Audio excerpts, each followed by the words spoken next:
남인의 영수이자 당시 영의정이었던 허적을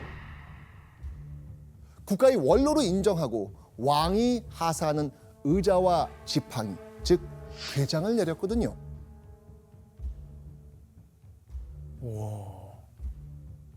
이 명성황후 어머니의 그 매서운 시선이 느껴졌을 텐데도 숙종은 뭐 계속해서 남인들에게 힘을 지금 실어주고 있는 겁니다. 허적은요, 이 기쁨과 감사를 표현하기 위해 곧장 잔치를 벌입니다.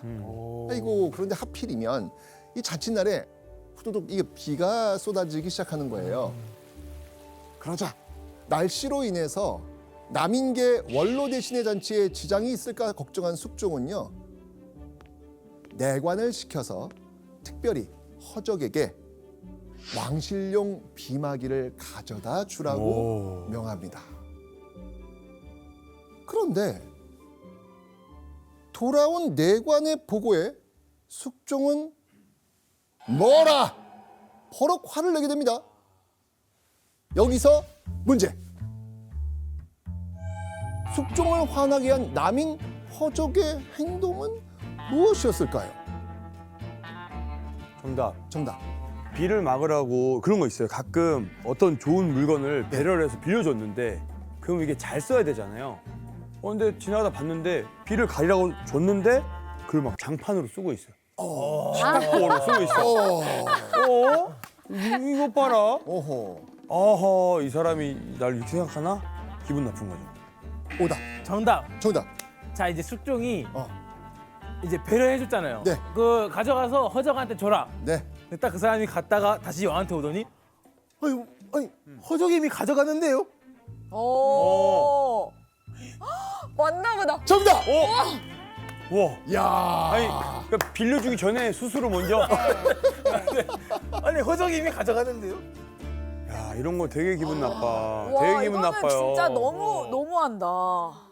숙종을 화나게 한 남인 허적의 행동, 허락도 없이 이미 왕실용 비마기를 가져갔다는 겁니다.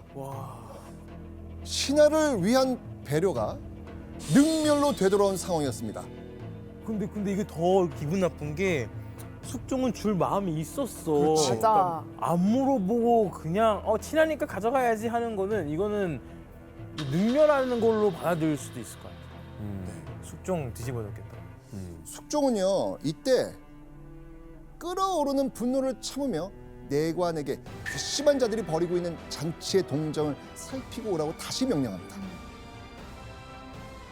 자, 그런데 돌아온 내관의 보고를 듣고 숙종은 결국 치밀어 오르는 화를 참을 수가 없었습니다.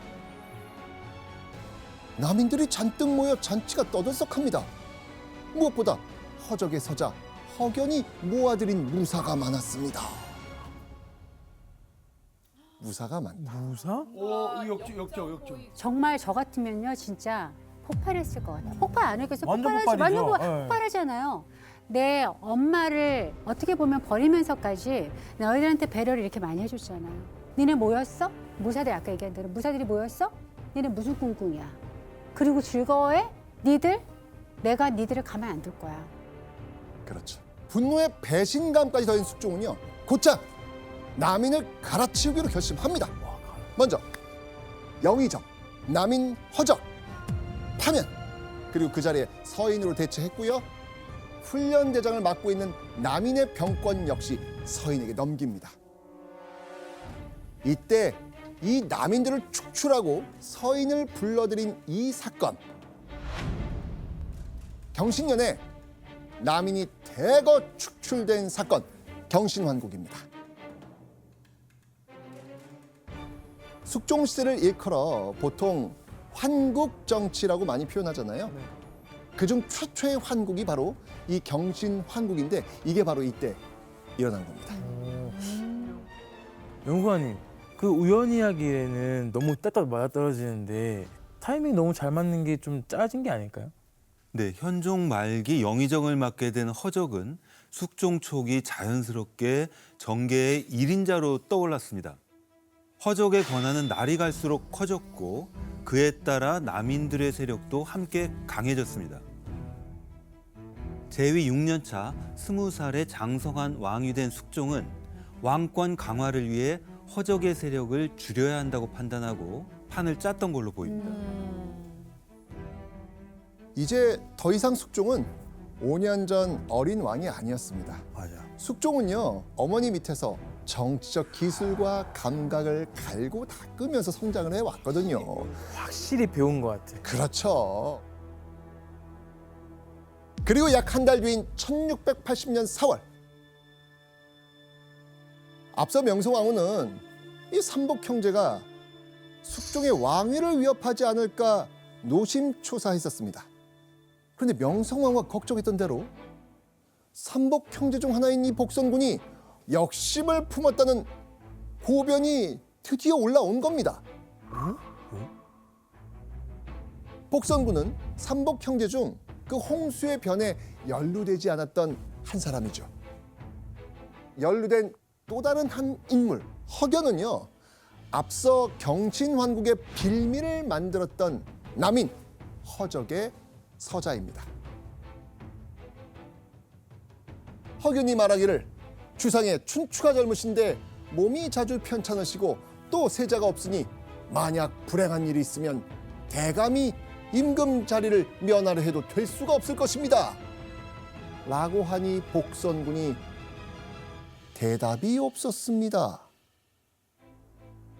그러니까 만약 주상이 잘못된다면 대감이 임금이 될 수밖에 없습니다. 그렇게 얘기했는데 복선군이 대답이 없었다는 게 더 이상한 거지. 예. 의미심장한 거죠. 오, 이거 오. 되게 야, 이거 영모의 느낌인데요? 오호. 오, 그렇죠. 엄마 말이 엄마 말이 맞았어. 맞았어. 그런데 여러분들, 사실 이 고변에는요 숨겨진 배우가 있습니다. 누구겠습니까? 명성황후야? 진짜로? 설마. 바로 이 사람이었습니다. 또 김석주, 우리 사촌 오빠. 바로 명성황후의 사촌 오빠 김석주였습니다. 이번에도 사촌 오빠 김석주를 움직여서 명성황후가 삼복 형제와 남인의 제거를 주도했던 겁니다. 자, 이 명성황후의 명령으로 삼복 형제의 동정을 살폈을 이 김석주의 수하들은요, 복선군의 여종에게 이런 말을 듣게 되죠. 군복을 만드느라 계속 바느질을 했더니 손가락 끝이 헐어서 아픕니다. 김석주는 곧장 숙종에게 보고했고요. 숙종은 복선군과 허견 세력을 치기 위해 계획을 세운 겁니다. 그렇게 고변이 올라오고 일주일 뒤, 가장 먼저 고변의 주인공인 복선군이 교살되고 관련자들의 신문이 이어지며 복평군은 위리안치에 처해집니다. 복창군, 복선군, 복평군, 이 삼형제가 숙청된 사건을 삼복의 옥이라고 하죠. 이 삼복의 옥으로 허견을 비롯한 남인 세력은 줄줄이 처형되거나 유배를 가게 됩니다. 그리고 이 무렵 이 남인들의 대거 실각만으로 만족할 수 없었던 명성왕후는요, 누군가에게 이렇게 편지를 보냅니다. 나이 어린 주상으로서 온갖 기물을 혼자 담당하여 애쓰는 모습은 참으로 민망하고 염려가 되어 이럴 때 경과 같은 유학자의 종주로 중망을 받고 있으며 여러 조정의 은혜를 받은 자가 어찌 떠나가려고 결심하시오. 자, 그렇다면 이 편지를 받은 인물은 대체 누구였을까요? 조선 후기 정치계의 거물이자 서인 산당을 이끄는 인물, 바로 송시열이었습니다. 명성황후는요, 2차 예속 논쟁 당시 정치적 공세에 밀려 6년간 조정을 떠나 있던 송시열에게 이제 돌아오시지요 라는 편지를 보낸 겁니다. 왜 그러지? 송시열 입장에서도요, 이 명성황후의 부름을 거절할 이유가 있다 없다. 전혀 없죠. 오히려 기분 너무 좋아요. 그렇죠. 그렇죠.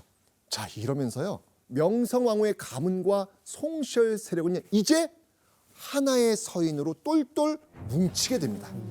그리고 송시열은 이런 서인의 정치적 연대를 이룬 명성황후를 향해서 이렇게 말합니다. 여중 요수. 요수는요, 중국 역사상 가장 위대한 황제인 요임금과 순임금을 뜻합니다. 그러니까 여중 요수는 여자 중에 요순임금이다 라고 하면서 이 명성황후를 칭송한 겁니다. 아. 대비가 신하들에게 직접 언문교서를 내리는 경우는 매우 드뭅니다. 근데 당시 조선을 대표하는 원로 대신인 송시열에게 직접 언문교서를 내려 조정으로 부르고 그에게서 여중요순이라는 극찬까지 들었습니다. 이것은 당시 명성황후가 조선 조정의 실세나 다름없었음을 보여주는 중요한 사실이라고 평가할 수 있습니다. 남인을 몰아내고 서인을 하나로 연합한 조정의 실세 명성왕후. 그런데요, 하하, 이 명성왕후의 이 마음의 평화는 불과 반년도 채 이어지지 않습니다. 어쩌다가? 하면 남인 쪽에서 작정을 하고 넣은 아이가 아닙니까? 송구하옵니다.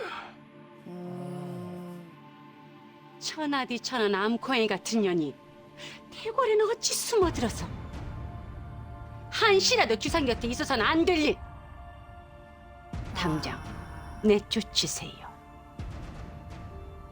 더 이상 남인 때문에 골머리를 썩일 일은 없다고 생각을 했는데 남인계 여성이 아들 숙종의 마음을 홀랑 빼앗아 버린 겁니다. 그 남인 여성의 정체는 바로 이 사람. 장희빈. 그렇습니다. 궁녀였던 장희빈이었습니다. 삼복 형제의 신복이었던 장현의 오촌 조카이자 의심할 여지 없는 남인가의 여성. 아하. 명성황후는요, 장희빈이 매우 간사하고 악독하다면서 평상시에도 이 감정적인 숙종이 장희빈의 꿰매에 빠진다면 이건 국가의 화가 될 것이다 라고 단언을 한 겁니다. 자, 그런데요, 숙종의 총애로 장희빈이 만약 아들을 낳는다면 어떻게 되겠습니까? 그러면 위험하죠. 장희빈을 발판 삼아 남인들이 득세하게 될 수도 있잖아요.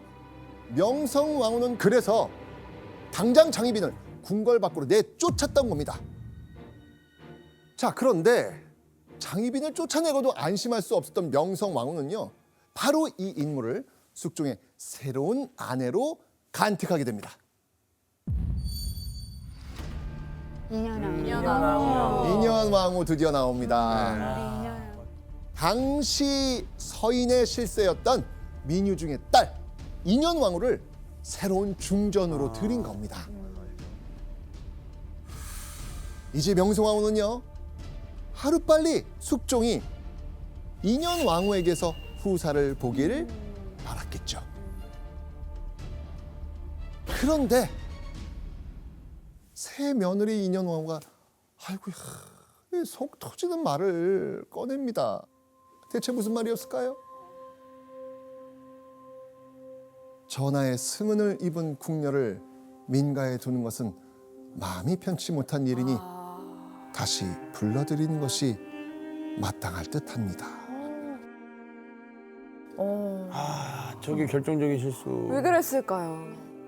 저 장면이 생각이 나는데 정말 좀 너무 안 됐었어요, 인현왕후가. 궁녀 장씨를 직접 보지 못해서 하는 말이다. 그러니까 단호하게 이거를 하면 안 된다라고 얘기를 해요. 절대로 아니 됩니다. 장녀를 들여서는 우리 잠자는 중전은 감당치 못할 것입니다. 소인 그럴수록 중궁전의 위험을 보일 것입니다. 한때 불같은 연정이야말로 시간이 해결해 줄 것입니다. 허니 그 일은 소인에게 맡겨주십시오. 아마 명성왕후는 다시 한번 굳게 다짐했을 거예요. 순진하기 그지없는 이 며느리 인현왕후를 대신해 절대 장희빈이 돌아오지 못하도록 하리라 라고 말이죠. 그런데요, 이 아들에게 온갖 정성을 쏟던 명성왕후에게 뜻하지 않은 불행이 닥치게 됩니다. 망각 같은 소리 하지 말고 시침을 하든 뜸을 뜨든 우리 주상을 일어나게 하라는 말이다. 임금이 불예하였으니 곧 두질이었다. 불예는요, 임금이 몸이 편치 않다는 뜻입니다. 아, 전염병인가? 그리고 두질, 당시 조선 사람들을 벌벌 떨게 했던 전염병, 천연두. 네, 천연두를 말합니다. 그러니까 1683년 10월에 그 사랑하는 아들 숙종이 그 무서운 전염병 천연두에 걸리고 만 거예요. 명성황후는요, 이미 두 딸과 첫 며느리까지 모두 천연두로 잃은 상태였습니다. 아이고야. 그런데 하나뿐인 아들마저 천연두로 이를 위기에 놓이니까 명성황후는요, 그야말로 정말 패닉에 빠지고 맙니다. 이때 어떻게든 아들을 살리기 위해 명성황후가 선택한 방법, 과연 무엇이었을까요?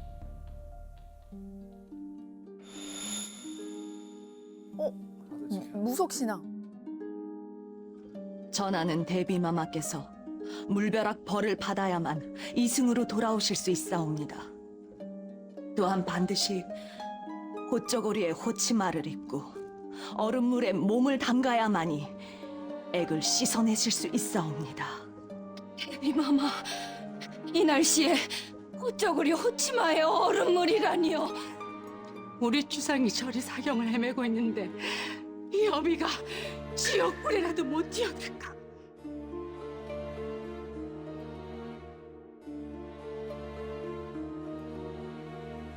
저게 효과가 있을까?